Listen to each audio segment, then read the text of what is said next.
నేను నా బుద్ధిని పరమాత్మపై స్థిరం కూడా అదే. మహాభారతంలో శ్రీకృష్ణుడు నేనే గతము, నేనే ప్రసూతము, నేనే భవిష్యత్తు, నేనే దేవుణ్ణి, నేనే సృష్టిస్తాను, ఆఖరికి నేనే నాశనం చేస్తాను, ఈ విశ్వంలో ప్రతి అణువులో నేను ఉంటాను, ప్రతి విషయం నా కనుసైగల్లోనే జరుగుతుంది అని అర్జునుడితో అంటాడు. అంత గొప్ప శక్తి సంపన్నుడు శ్రీకృష్ణుడు. అటువంటి శ్రీకృష్ణుడైన పరమాత్ముడి గురించి తక్కువగా తెలిసిన విషయాల గురించి ఇప్పుడు మనం కొన్ని తెలుసుకుందాం. సో ఈ వీడియోని లాస్ట్ వరకు చూడండి, ఎక్కడా స్కిప్ చేయకండి. అలాగే వీడియో నచ్చితే లైక్ చేయండి. Welcome to mister BTech channel.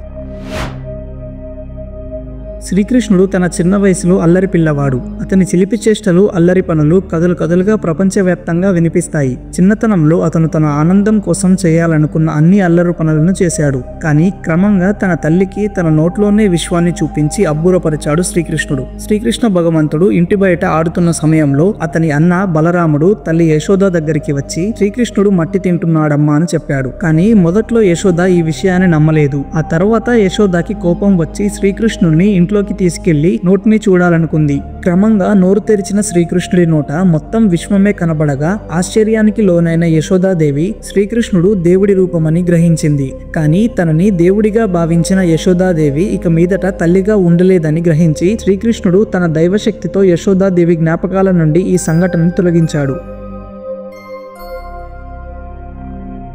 శ్రీకృష్ణుడికి 16,000 మంది భార్యలు ఉన్నారని మనకు తెలుసు. అష్టభార్యలు అని పిలువబడే 8 మంది రాణులు వారిలో బాగా ప్రసిద్ధి చెందారు. రుక్మిణి కృష్ణుడికి మొదటి రాణి. రుక్మిణి తండ్రి ఆమెకి బలవంతంగా వేరే రాజుకి ఇచ్చి వివాహం చేయాలనుకున్నాడు. కానీ ఆమె కృష్ణుని ప్రేమించిన కారణంగా ఆ వివాహం నుండి ఆమెను రక్షించి తనతో తీసుకువెళ్ళిపోయాడు శ్రీకృష్ణుడు. అడ్డొచ్చిన రుక్మిణి అన్న రుక్కిని ఓడించి చంపకుండా వదిలిపెట్టాడు. నారద ముని ద్వారకాలో కృష్ణుణ్ణి సందర్శించడానికి వచ్చినప్పుడు శ్రీకృష్ణుడి మహిమలను తెలుసుకునే క్రమంలో భాగంగా తన భార్యలో ఒకరిని బహుమతిగా ఇవ్వమని శ్రీకృష్ణుణ్ణి అడిగాడు. వెంటనే కృష్ణుడు తన భార్యలలో ఎవరు ఒంటరిగా కనిపించినా అతను వారిని వెంట తీసుకువెళ్ళవచ్చని షరతు విధించాడు.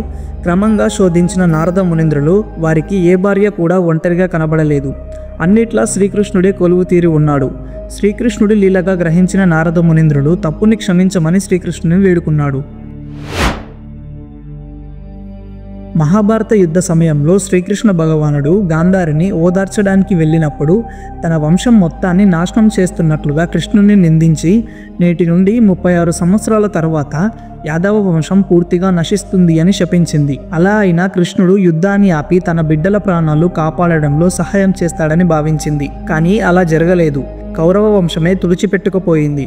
అయితే కృష్ణుడు ఆ శాపానికి సమాధానంగా తదాస్తు అని బదిలిచ్చాడు. అనగా ఈ లోకం పూర్తిగా పాపాలతో నిండిపోయింది, కావున యుగాంతం జరగక తప్పదు అని కృష్ణుడి ఉద్దేశం. శిశుపాలుడు ఒక సుప్రసిద్ధమైన మరియు చెడ్డ లక్షణాలు కలిగిన రాజుగా పేరు పొందాడు. శిశుపాలుడిని 100 తప్పుల వరకు అతన్ని చంపను అని శిశుపాలుడి తల్లికి శ్రీకృష్ణుడు మాట ఇచ్చాడు. అతనిని 100 తప్పుల వరకు క్షమించడం జరిగింది. కానీ ఒక సమావేశంలో శ్రీకృష్ణుడిని పరిపరి విధాలుగా నిందించడం మొదలుపెట్టాడు శిశుపాలుడు.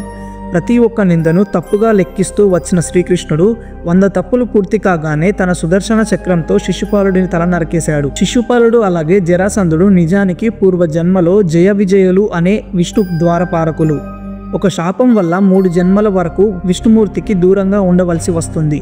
మంచివాళ్ళుగా 300 సంవత్సరాలు విష్ణువుకి దూరంగా ఉండలేని వీరు చెడ్డవారిగా అవతరించి తరువాత విష్ణుమూర్తి అవతారాల చేతుల్లోనే సంహరించబడ్డారు. మళ్ళీ తిరిగి విష్ణువు పంచనే చేరినట్లు పురాణాలు చెప్తాయి.